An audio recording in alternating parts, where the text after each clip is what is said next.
Father in heaven, thank you for this day. Thank you for Adam and his family joining us again today. And we pray for that your spirit would be on him as he delivers the message that you've given him for us. And we thank you and praise you for it. In Jesus' name, amen. Thanks, Brian.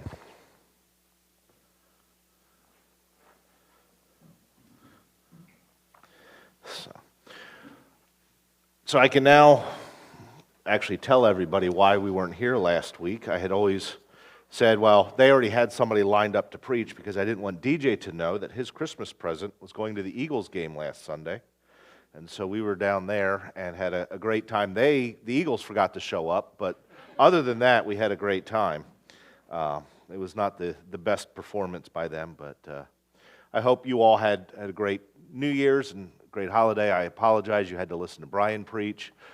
No, you did very, very well. Actually, I told Brian as I was working on this week's message, I had two different openings, and I wasn't sure which one to use. And one of them had to do with New Year's resolutions, and then the one I'm going to use. And if you were here last week, you know that Brian talked about new beginnings and New Year's resolutions. So on Monday or Tuesday, when I went to listen just to hear what he had to say, I was like, well, I know which opening I'm using now because he and I must have used the same website to get the same stats because I had pretty much word for word, my opening was the same as he used. So it was, Brian, obviously a very well-written intro because I was going to use the same thing. So great minds think alike is what I'm going with there. So, all right.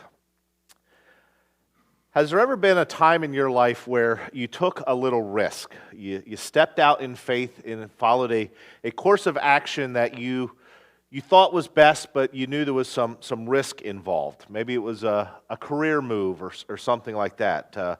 11 years ago, roughly, I gave up a guaranteed weekly paycheck, or biweekly or whatever I was getting paid at the time, to take a commission job. And that was a bit of a step of faith in myself to be able to produce enough commissions to hopefully at least equal what my guaranteed paycheck had been.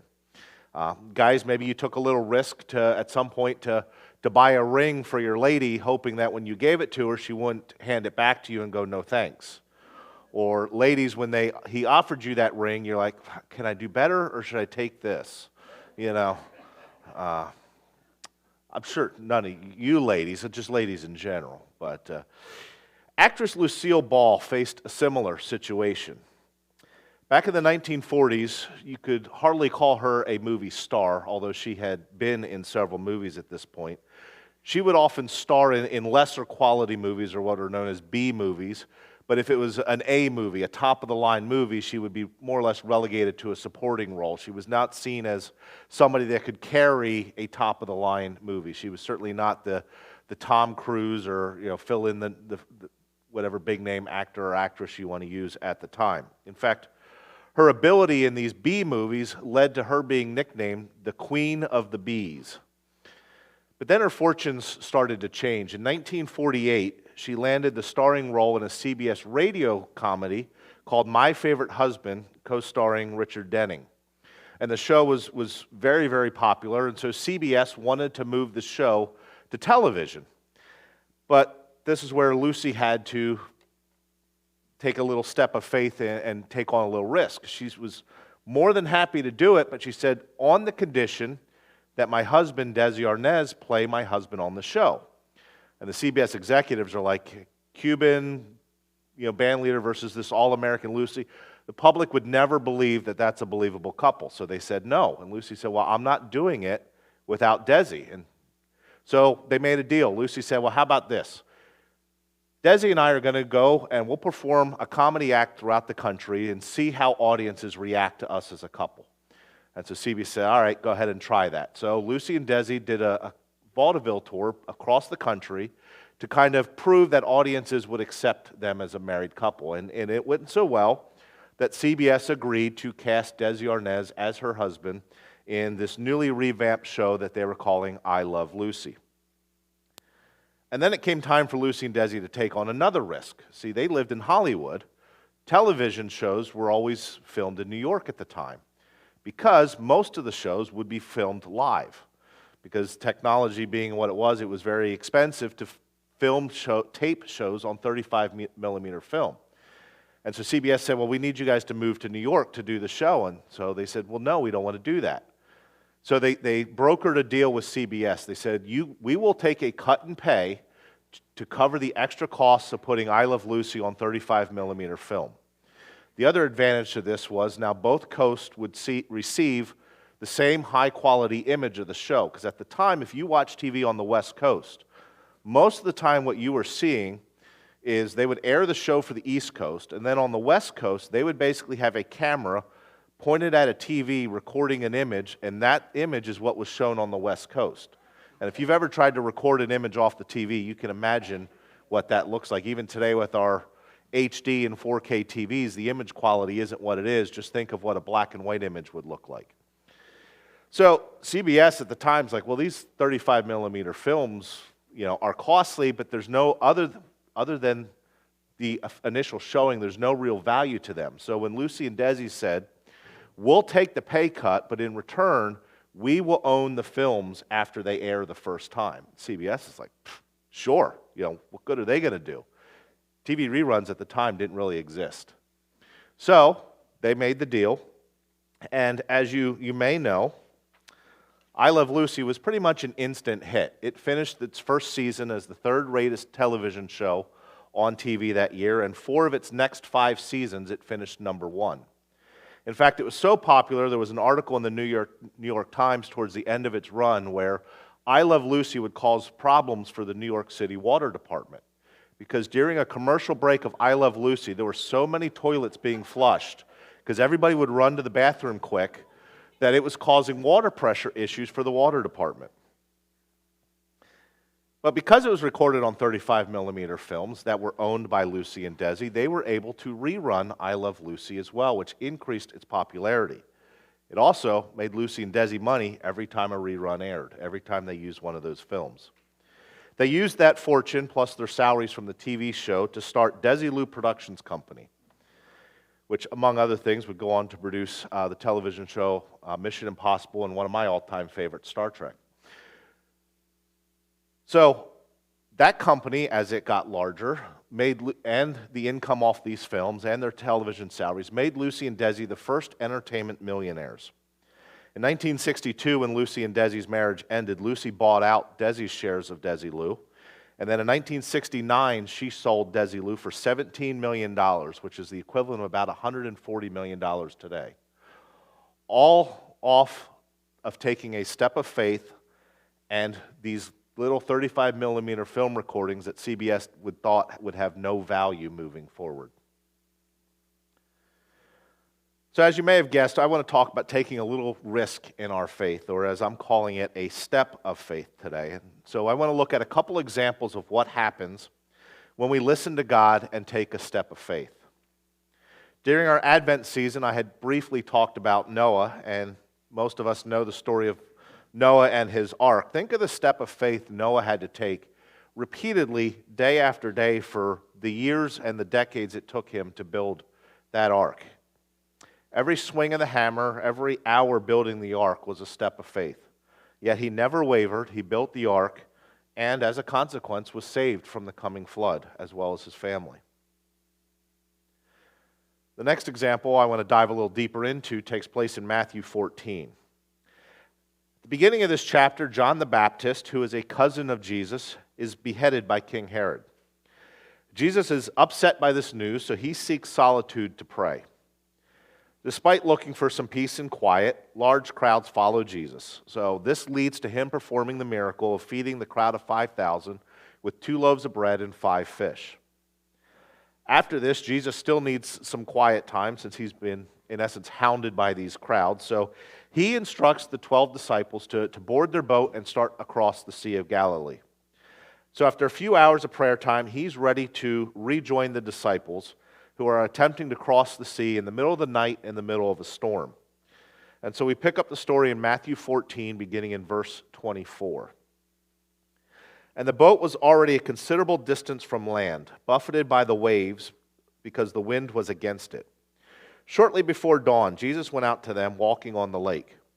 When the disciples saw him walking on the lake, they were terrified. "It's a ghost," they said, and cried out in fear. But Jesus immediately said to them, "Take courage, it is I. Don't be afraid." "Lord, if it's you," Peter replied, "tell me to come to you on the water." "Come," he said. Then Peter got down out of the boat, walked on the water, and came towards Jesus. I think it's important to remember and to point out and emphasize here that in verse 28, Peter's walking on the water wasn't Jesus' idea. It would have been a lot less of a step of faith if Jesus said, "Peter, get out of the boat and come to me." This was all Peter's idea. Peter had to have the faith to suggest the idea and step out of the boat, knowing that once on the water, Jesus would take care of him. Because you got to remember, this is in the middle of a terrible storm. We're not talking about nice, calm waters. Now, I have no idea what gave Peter the crazy idea that he could walk on water if Jesus told him, it was okay. I suspect God implanted the idea in his head, but even that was a step of faith, because how many of us have had a crazy idea at one point, and yet we're like, no, there's no way that would work, and we move on. Peter could have easily sat in the boat and not said a word, and just said, well, that's a crazy idea, I can't do that, I'm not going to say anything. But he did. He said, and he followed it. Unfortunately for Peter, a lot of the focus when people look at this story is on the next two verses of this chapter, which is Matthew 14, 30 and 31. But when he, being Peter, saw the wind, he was afraid and began to sink. Cried out, "Lord, save me." Immediately Jesus reached out his hand and caught him. "You have little faith," he said, "why did you doubt?" Now, we don't know if Peter could swim or not. I'm going to assume because of his fear of sinking, he could not. We do know that at the time, the Sea of Galilee was an estimated 140 feet deep, and they're somewhere in the middle, so we don't know exactly how deep the sea is, but it's certainly deep enough that he could drown if he doesn't know how to swim, especially considering, again, this is a very stormy sea. So it brings up the question, did Peter fail because he began to worry and start to sink? Some have criticized Peter for not keeping his faith once he's on the water, but my question to you and my point of emphasis is, how much faith did it have to take that first step out of the boat? For me, the walking on the water is the easier part.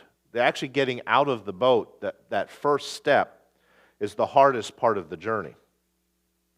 If we look again at verse 24, we have to remember, the boat was already a considerable distance from land, buffeted by the waves because the wind was against it. Mark in his gospel describes this situation like this when he tells the story. This is Mark 6:48. He, this is being Jesus at this point, saw the disciples straining at the oars because the wind was against them. So this is not, just a nice casual rowing across the sea. They are working hard. The wind is working against them. This is not the ideal place to be getting out and walking on water, if there's really such an ideal place, if you think about that.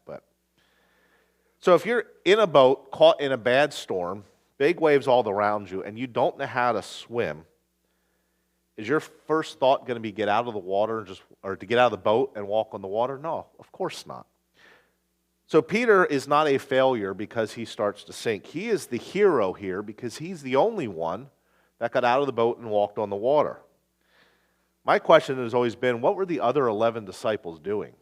Because if I see Peter walking on the water, I'm going to be the first one to stand up, at least I would hope so, and go, "Jesus, can I walk on water too? That looks fun. Let me try this." And yet, from what we can tell from the different versions of this in the different Gospels, they just sat there. There's no record in any of the three versions. Matthew, John, and Mark all tell this story in their Gospels.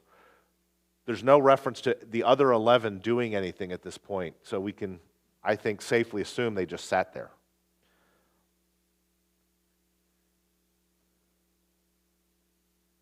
It is a bit of an interesting twist to think Peter had enough faith to take that first step, but then once he's on the water, in theory, closing the distance to Jesus, is when he starts to worry. But then as I was preparing this message, I kept thinking, well, how many times do we do something in life feeling, well, God has called me to do that, and then we get partway into the journey and go, did I hear God right? Now, this isn't working out the way I wanted to. Was I listening right? What am I doing wrong here? I think, well, that's what happened to Peter. He got out there and was like, whoa, I'm walking on the water. This isn't right. This isn't natural.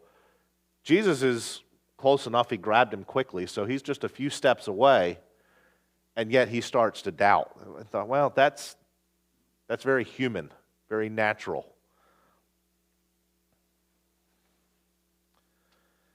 I want to rewind a little bit to the Old Testament to look at another step of faith.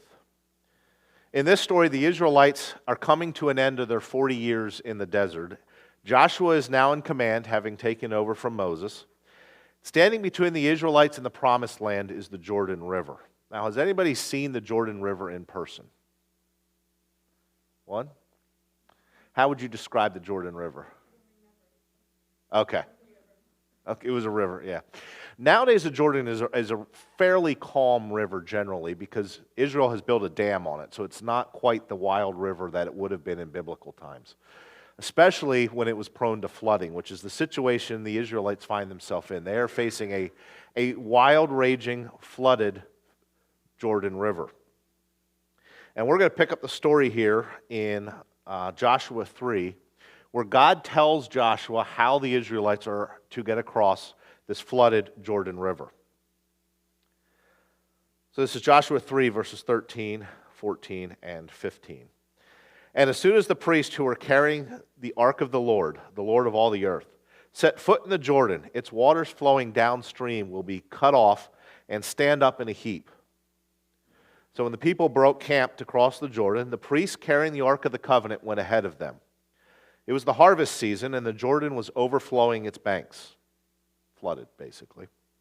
But as soon as the feet of the priests who were carrying the ark touched the water at the river's edge, the water above that point began backing up a great distance away. Now, there would have been 12 priests carrying the ark of the covenant at this point, one from each tribe. Now, let's be honest with each other. If it's your turn, you're one of the priests to carry the ark, and it's your turn to be in front, how many of you are turning to a buddy and going, are you sure it's my turn to be first? Wasn't I first last week? Shouldn't I be in the back? Because would you have had enough faith to take that first step into the river? I also think it's ironic if you consider the Israelites' journey and look at another parting of the water, probably a bit more of a famous parting of the water, and look at the amount of faith needed to do this.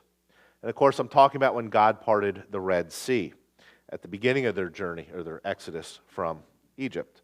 And this story takes place in Exodus 14, verses 21 and 22.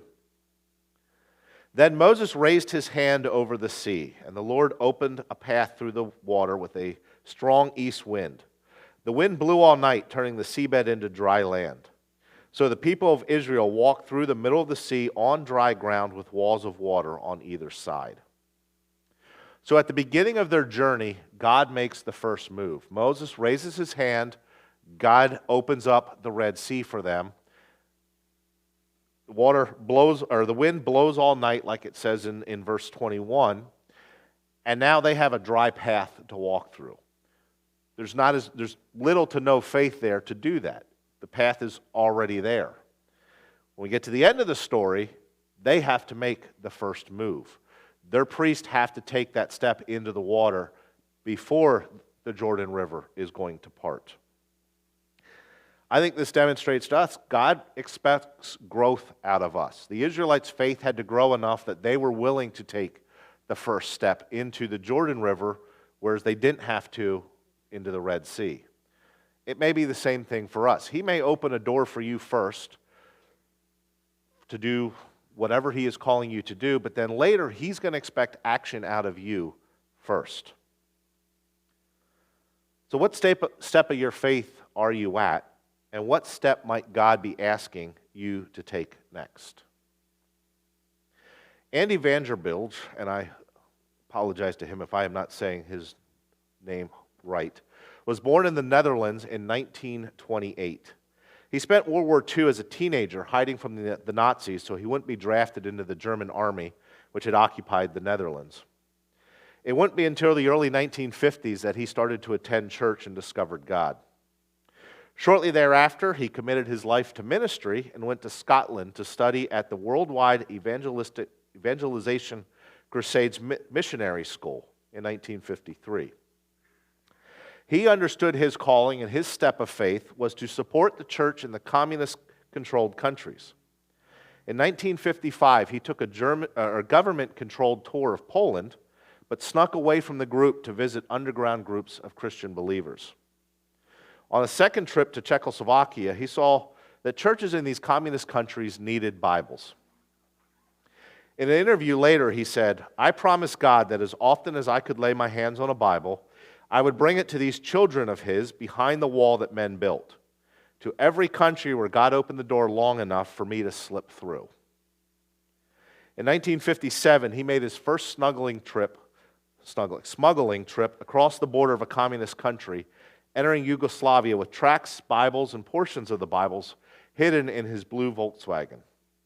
As he watched the guards searching his car, he prayed what he would later call the prayer of God's smuggler.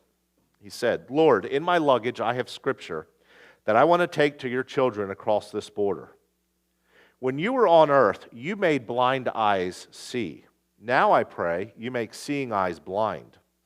Do not let the guards see these things you do not want them to see." And it worked over and over again. He would often talk about how at times there were up to 6 guards searching his car, while 2 different guards were watching him to see if he would react. So if they started to search an area, would he tense up? Maybe they'd look a little harder in that area because he was hiding something there. So 8 guards up at times searching to try and find something. And they never found anything. His story was published in a book in 1967 titled God's Smuggler, where he is referred to as Brother Andrew to hide his true identity. It sold more than 10 million copies and was translated into 35 languages. While the book was making him famous, it became nearly impossible for him personally to continue smuggling behind the Iron Curtain. So he turned his attention to fundraising for his organization, Open Doors, which was a ministry he founded to coordinate efforts of getting the Bible behind the communist Iron Curtain, and then eventually including shifting into Muslim countries as well. As he got more famous, Brother Andrew protested that people missed the point of his work when they held him up as heroic or extraordinary. He said, "I am not an evangelical stuntman. I am just an ordinary guy. What I did, anyone can do." There's an old dad joke, how do you eat an elephant? Any of the dads especially know? What's that? One bite at a time, yeah. How do you smuggle thousands of Bibles into a communist country? For Brother Andrew, it was one Volkswagen Beetle trip at a time, passing border guards who would repeatedly look and never find a Bible. For 20 years, he kept crossing into communist countries without ever getting arrested or having one single Bible confiscated. Unfortunately, Brother Andrew passed away this past September, but his organization, Open Doors, continues to work on delivering Bibles and Bible training into 70 different countries worldwide. What an impact for having the courage to take a step of faith, and then another, and then another. I would love to be one of those people that has the entire Bible memorized. I mean, you know, if I'm sitting in Sunday school with Paul and a situation comes up, within 2 seconds he has a verse for it. I'm not there yet. You know, Brian, you're just as good, to be honest. You might not think so, but I admire how much you and Paul specifically, and there may be others here as well, how strongly you guys know the Bible, because I can't pull up references that quickly. But if I'm going to get there, what do I need to do? Well, my plan is keep reading the Bible, one verse at a time. I'm not going to, put this under my pillow and wake up the next morning having memorized it. I've got to be in it, be studying it, one verse, one chapter, one book of the Bible at a time, one bite at a time, eating that elephant. The shame of it is we as Americans are not doing that. According to a study by the American Bible Society, the percentage of people that they classify as Bible users, which means outside of church, they read the Bible 3 or 4 times a year, which to me is a really low standard. It's, once every 3 months outside of church, you're reading the Bible. In 2022, that dropped 11% to 39% of Americans read the Bible 3 to 4 times a year. In 2020, that was 48%. In 2021, it went up to 50%. So if you think of what's happened in that time, during COVID, during this global pandemic, the Bible reading went up. Only by 2%, but it went up. So during troubling times, more Americans were turning back to God, and yet now that things have, quote unquote, returned to normal, or the new normal, or whatever we're calling this now, we have a huge drop in the amount of people that are reading our Bible. I forget exactly when the American Bible Society started this survey, but that 11% drop is the largest drop they've had. And I want to say it only goes back about 20 years or so, if that. So it's not a long period of time, but that's still very alarming to me that less than 40% of Americans are going to look at their Bibles 3 times this year outside of church. When I look at our culture, that number probably shouldn't surprise me, but it still does. St. Francis of Assisi was a tremendous Christian priest in the 1200s. One of the many sayings he is known for is, start by doing what is necessary, then do what is possible, and suddenly you are doing the impossible. Peter walking on water was impossible. The priest crossing a dry riverbed in the middle of a flood was impossible. Brother Andrew getting past checkpoint after checkpoint without ever getting arrested or losing a Bible was impossible. You starting to do, fill in the blank. Brian, you talked last week about new beginnings. Some of those new beginnings take a step of faith to get started. Where do you want to be? What is my first step? What is the necessary? Then what is possible to get to the impossible? If it's reading the Bible more, can you commit to reading 1 chapter a day? That's necessary. Then do the possible. Can you do it for 1 week? Doing it every day seems impossible. Do it for a week. Then after this week, do it again for another week. Then do it again for another week. And before you know it, you're doing the impossible. Just like taking trips across the Iron Curtain with Bibles in your car, 1 trip at a time, just continuing to do it. So what is the first bite of the elephant that you will take? Start with the necessary, then do the possible, and your step doesn't even have to be something big. If you want to read the Bible more, do you know Philemon is the smallest book of the Bible? It's only 25 verses. Could you do that this week? If it's prayer, if you need to pray more, can you commit to praying for this church 3 times this week? Or join the prayer group Wednesdays at 6:30, right? Yep. How could your life change if you take that step? If I read the Bible more, I'll have a better understanding of it, be more in tune with God's plans and desires for my life, make me a better pastor as I pursue that career. What would happen in your life if you took a step of faith, whether it's big or small? Just take a minute to picture what your life could be like and assume it works out, because we often have the tendency to think, well, if I do that, then this could go wrong or that can go wrong. No, we're going to assume we walk on the water. We're not going to get out of the boat and sink. God's going to help us walk on the water. So if we're being called to take a step, what could your life be like differently if you took that step and it worked out? And if you're not sure, pray about it. God, what are you calling me to do in my faith right now? If going alone seems terrifying, feel free to bring along a friend. I still remember kind of out of the blue telling Laura I wanted to go back to school to possibly become a pastor, and she's been nothing but supportive. I don't know what she was like behind the scenes, but to me at least she was very supportive, despite how crazy she may have thought I was. When Peter walked on the water and started to sink, Jesus grabbed his hand and pulled him back up. So, who is that person in your life that could help you take that step? Whether it's a spouse, maybe a friend. But if you think your step of faith is too big for one person, then bring along a friend. The Ark of the Covenant was being carried by 12 people when those priests stepped into the Jordan. It was not one person trying to do it themselves.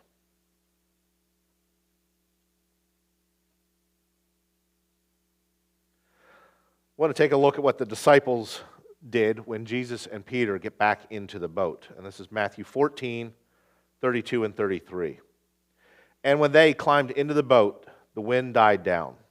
Then those who were in the boat worshipped him, saying, "Truly you are the Son of God." Now this becomes one of the defining moments of Jesus' disciples beginning to truly see Jesus as who he was. You got to remember, they just saw him feed 5,000 people with 2 loaves of bread and a few fish. And yet, now that they see him walk on water, it's starting to sink in. You really are the Son of God. John Ortberg wrote the book, If You Want to Walk on Water, You Have to Get Out of the Boat, which is the inspiration behind this message. And I would highly recommend any of you that want to check this out. I want to read his closing comments from the book. He says, "When human beings get out of the boat, they are never quite the same. Their worship is never quite the same. Their world is never quite the same. Whatever the results, whether they sink or swim, something will have changed. This is true from you, or for you. From this point on, for the rest of your life, every time you walk on the water, every time you trust God and seek to discern and obey his calling on your life, your God will get bigger. And your worship will grow deeper, richer, and stronger. This is because Jesus is not finished yet. He is still looking for people who will dare to trust him. He is still looking for people who will refuse to allow fear to have the final word. He is still looking for people who refuse to be deterred by failure.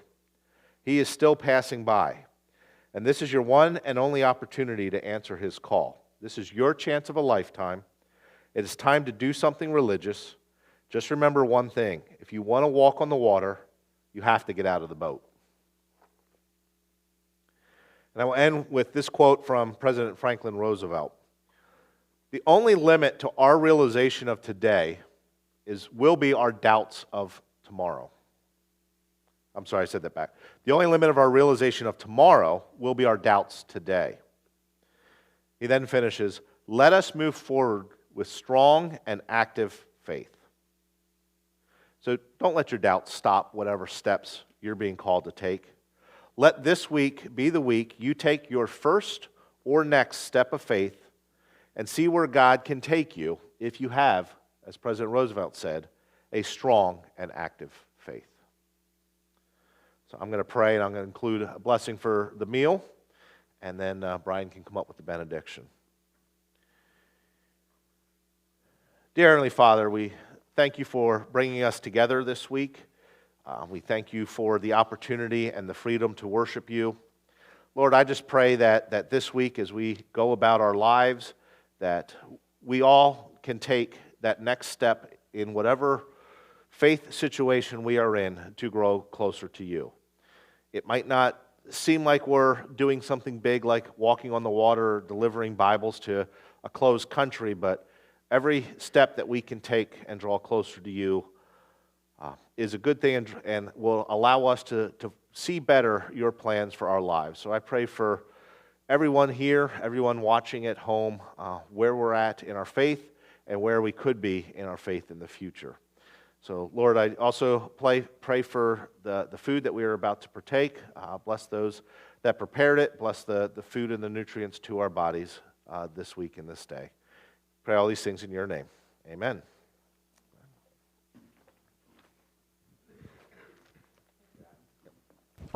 Is that on? Yes. Sorry, quick announcement. No, anybody who wants a poinsettia, please take them. Everybody hear that? If you want a poinsettia, take it home. No mad rush until we're done here. That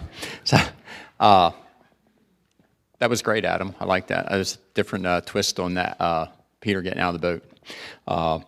Today's benediction comes from John chapter 15, verses 9 to 12. It's sort of like it's from the Message, but it's also a message from Jesus. I've loved you the way my Father has loved me. Make yourselves at home in my love. If you keep my commands, you'll remain intimately at home in my love. That's what I've done. I've kept my Father's commands and made myself at home in his love. I've told you these things for a purpose, that my joy might be your joy, and your joy wholly mature. This is my command, love one another as I have loved you. This is the very best way to love. Have a great week.